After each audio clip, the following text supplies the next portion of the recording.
Hi, neighbors. Today's story concept comes from Reddit by dihydrogen monoxide. If we want to make an interesting story, here's a good twist. There were actually 7 astronauts sent on this mission. 6 men and 1 female, 1 woman. And this is not based on the actual historical account of the mission, but it works for the story. So, when the spacecraft landed, all men returned, and the woman astronaut did not. This is interesting because it's 1969, and it was a big deal that women would even have this opportunity because they weren't provided the same opportunities as men. So this one female did go to space, and unfortunately she did not return. On the way back, the spacecraft, on the way back to Earth, the spacecraft lost all communication with NASA, or NASA lost all communication with the spacecraft. NASA did not have any visual, audio, line of communication, and there is no cameras or audio recording for them to base it off. So, upon landing on Earth, NASA wants to know what happened with the female astronaut. And so this story will be more of an interrogation story. In the first scene, or part of this story, the government officials, investigators are questioning the captain. The captain remains silent. He is not saying anything. He is looking very stone cold, just looking straight ahead, not answering any of the questions. And even though the government officials tell him he will be arrested and put in jail if he doesn't cooperate, the captain, never says a word. The second astronaut they interrogate looks mentally ill. He wasn't mentally ill when he left for the mission, but now that he's returned, he seems to be unstable. So when they ask him what happened, he starts saying that on the way back he heard a bang,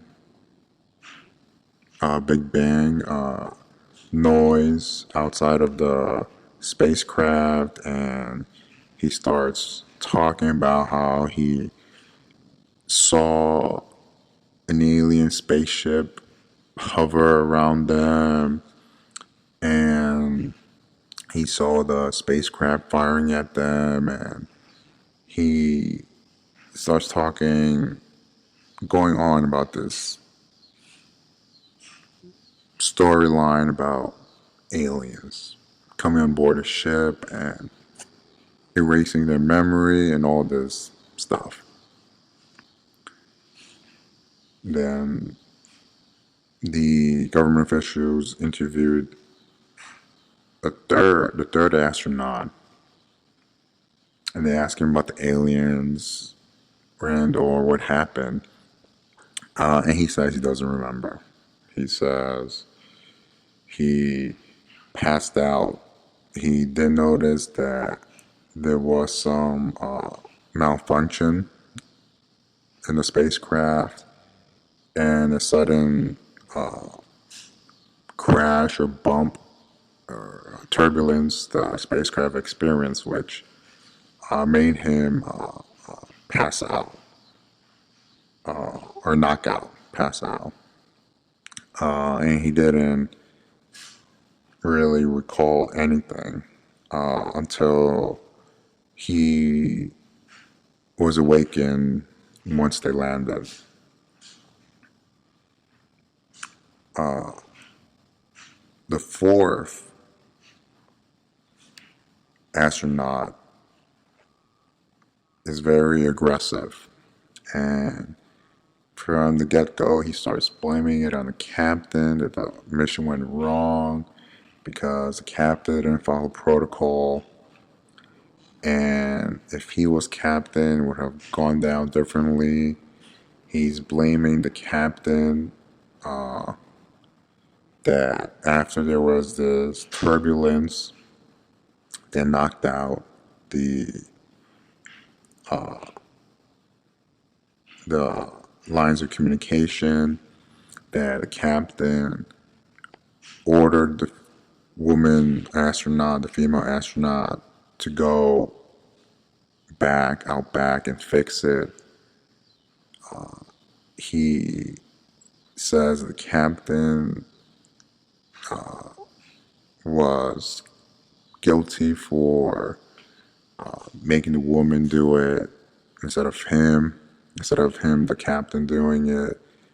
And when there was more turbulence,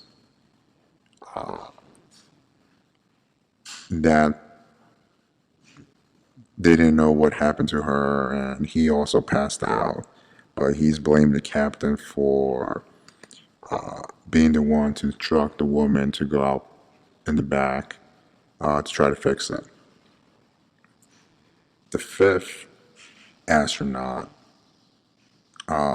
in his interrogation or questioning, he starts saying that he did hear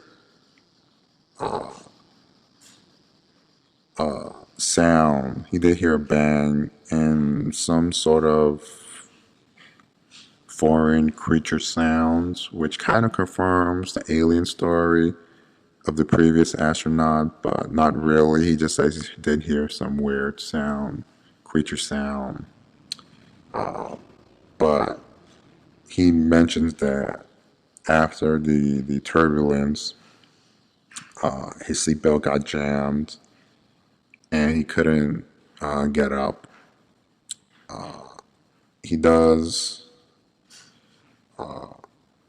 mention that he got afraid, or he was afraid because of the noise, the turbulence, and he experienced heavy ringing in his ears, so he really couldn't hear what happened. But did try to talk to the astronaut next to him, but the astronaut next to him passed out.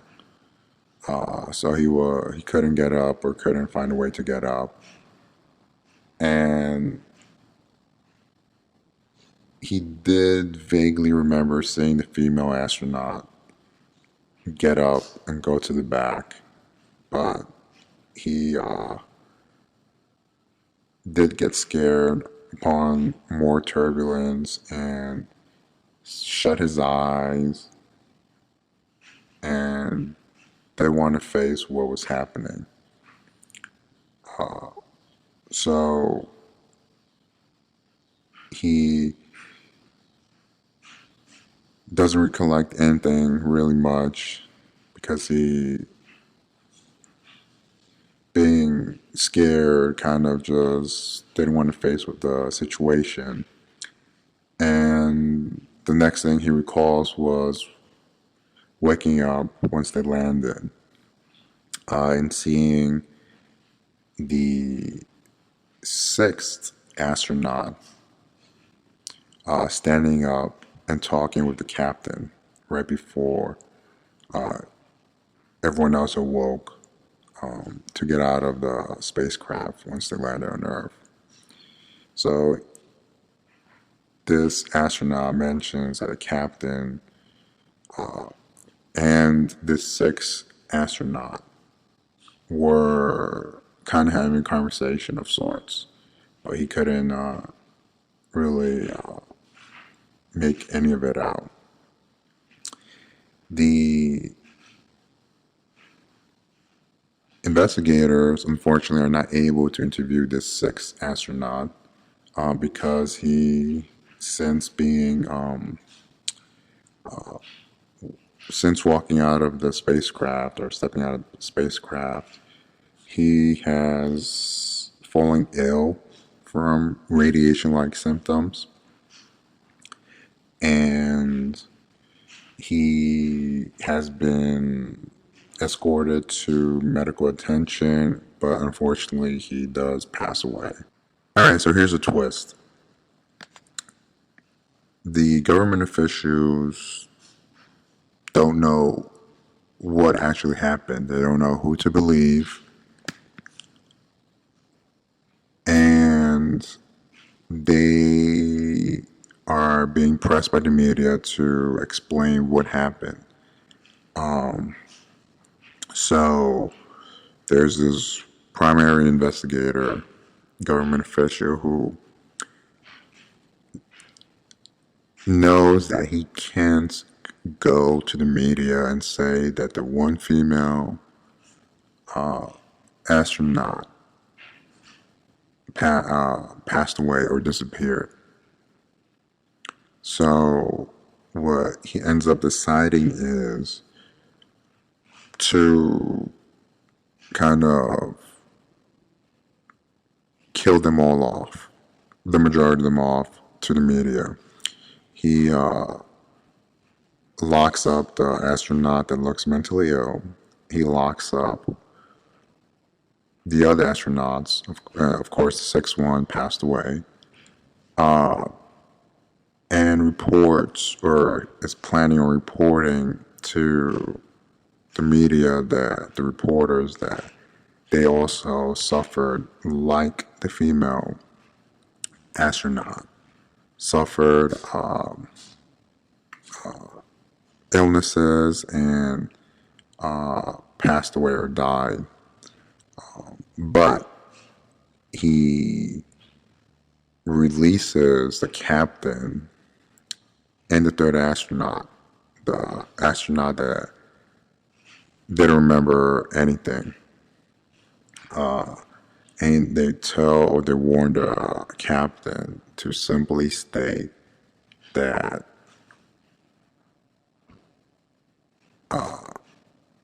there was turbulence and they all suffered some type of electrical injury.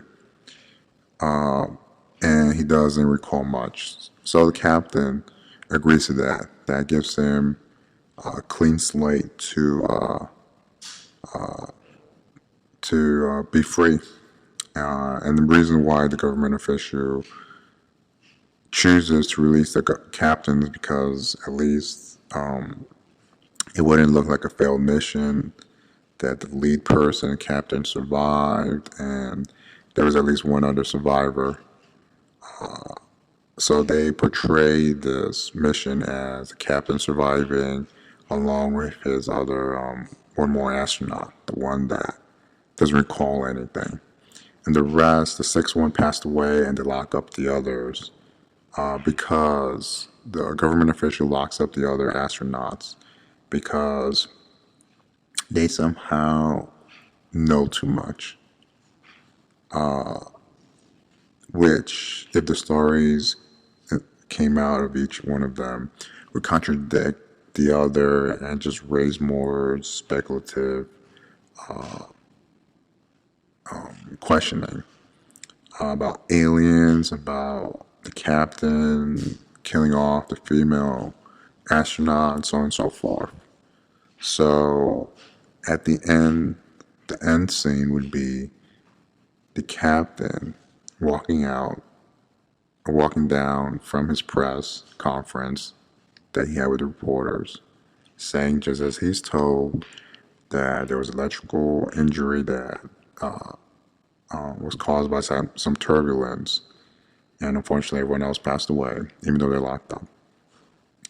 And then he steps down from the press conference, and the third astronaut the one who was also released, and said he doesn't remember anything. In this final scene, he actually reveals that he does remember what happened and he was lying. And he simply says to the captain, "Are we ever going to tell them what actually happened?" And the captain simply looks back at him and gives him this look. And that's the end. So the entire the point of the story is those who keep their mouth shut or lie about keeping their mouth shut sometimes move on ahead as opposed to those who try to tell the truth based on their own perspective. The guy who thought he saw aliens was trying to convince that he did experience this, trying to explain his truth, as well as the other astronaut, trying to explain what really had happened. But sometimes the public or people don't want the truth, and the truth can hurt you. So anyway, that's the story concept. Hopefully you enjoyed it.